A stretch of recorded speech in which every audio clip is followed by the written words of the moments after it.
hot off the presses. Grab your exclusive merch at the Viral Hip Hop Shop. Protect your energy at all costs. And you tired of all these self-proclaimed goats? Well, be a goat killer exclusively at the Viral Hip Hop Shop. Link in the description. Promote your brand here at Viral Hip Hop News. Hit me, Sam Ant, at dlsmediainc1@gmail.com. dlsmediainc1@gmail.com. Let's go. So focused on doing what I had to do because I worked every day. Unlike me knowing now, you can have a day off here and a day off there in a movie and not even see some of the people that's in the movie if your scenes aren't with them. Mm-hmm. This particular movie, Players Club, I worked every day. Right. So I was acclimated to a whole different regime, period, that I didn't know anything about because I'm so new, so green coming from Chicago. This was my first thing and major thing. I went from doing a LL Cool J show in the house to bam, getting Players Club, you know what I mean? A whole movie. Right. So I was learning as I was going along, but it was the best thing because Ice Cube was the best teacher. He absolutely said, I'm going to make you a star. I want you to be on every person's wall. I want you to be on the jail cell walls. I want you to be interviewed every time I be interviewed. And I was like, when do I start? Immediately. Absolutely.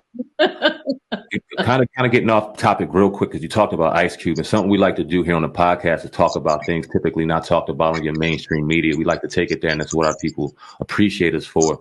And we talked a lot about Ice Cube this last couple of months with the election and everything, and really gave him a lot of praise for kind of going against the grain and looking out for Black people as a people and not caring about the political side of it. We had a lot of people on to be able to be blessed to talk about it. I'd love to get your perspective on that. What we've seen with Ice Cube the last couple of months, the contract for Black America, his conversation with Trump, his attempt to conversate with President now Joe Biden, and everything that he went through the last couple of months.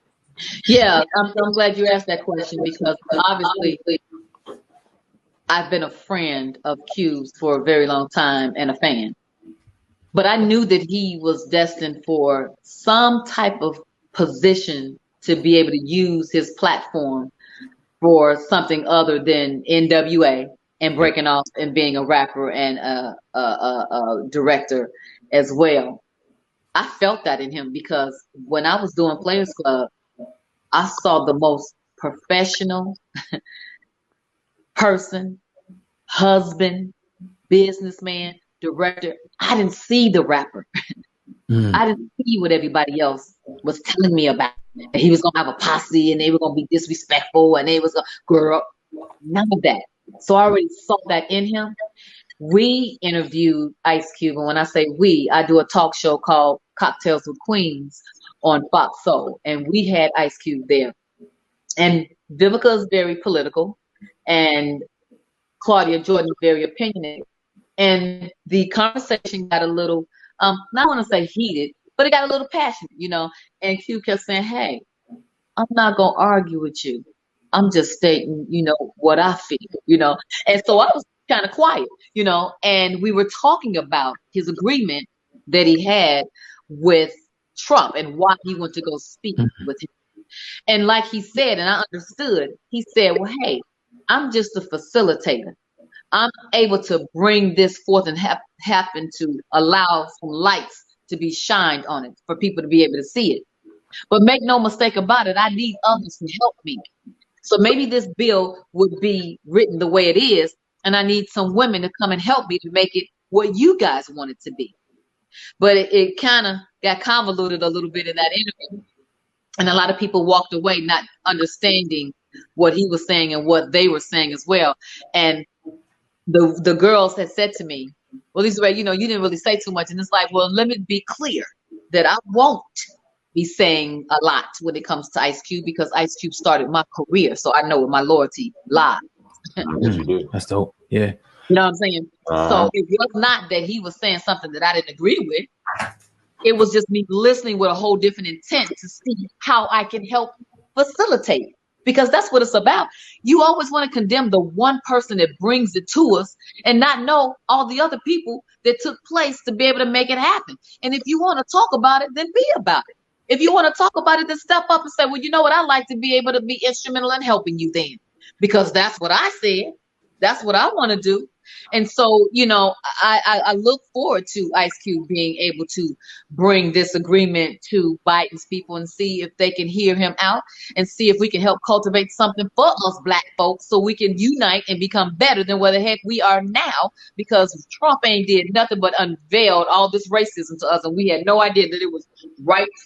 We thought it was right around the corner. It was right here now. So we got so much more to fight for and to do.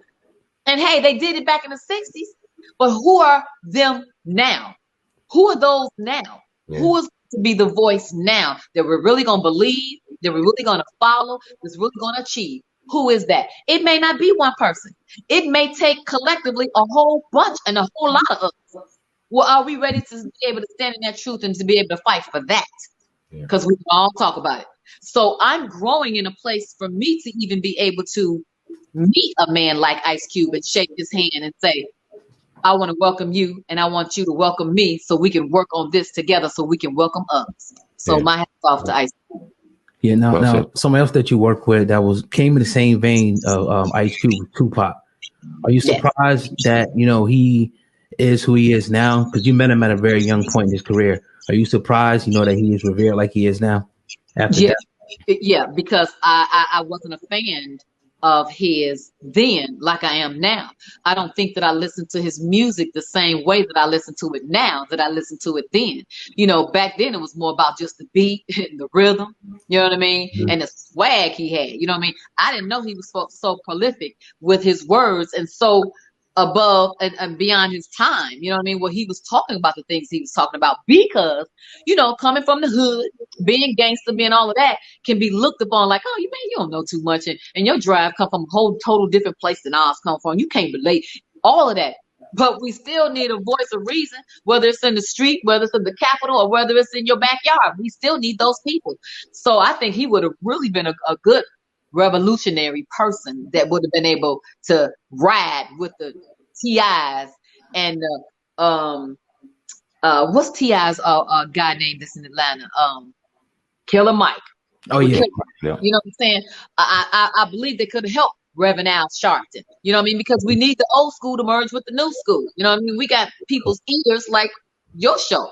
You know what I mean? You giving me a platform to be able to have and allow people to listen to me. I got to take that.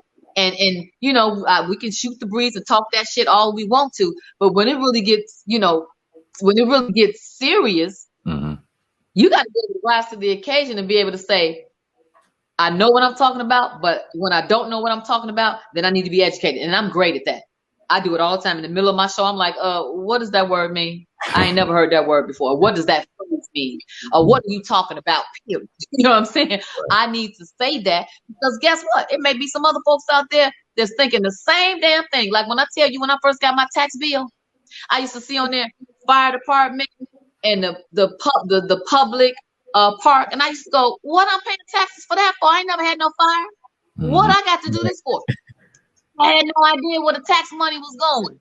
Right. All I get pays to our streets. It pays for the police officers. I had no idea that when you look at the list, then you can say to yourself, well, yeah, okay, I get it. This is why I got to pay taxes. You understand more then. But when you don't know, you're not educating yourself, or you don't even know how to ask those questions because you don't know to ask them at all, then that means you're left in the dark and you are left at a disadvantage. You need an older sister. You need a therapist. You need a mentor. You need a sister. You need an auntie. You need a diva. You need a homie to be able to have conversation in front of you, period, so you can hear some stuff by way of being able to say, oh, I was afraid to ask that question, but I didn't have to because I overheard it. Yeah. With some sense sometimes. You know what I mean? We all got different sides to ourselves, but when I have a platform to be able to, a real strong platform for me to be able to share and shed some light on some educational things, then I do just that. No different than what you guys do, and allow us to be able to do so, and you guys talk and monitor what people are saying through your show. Yeah. So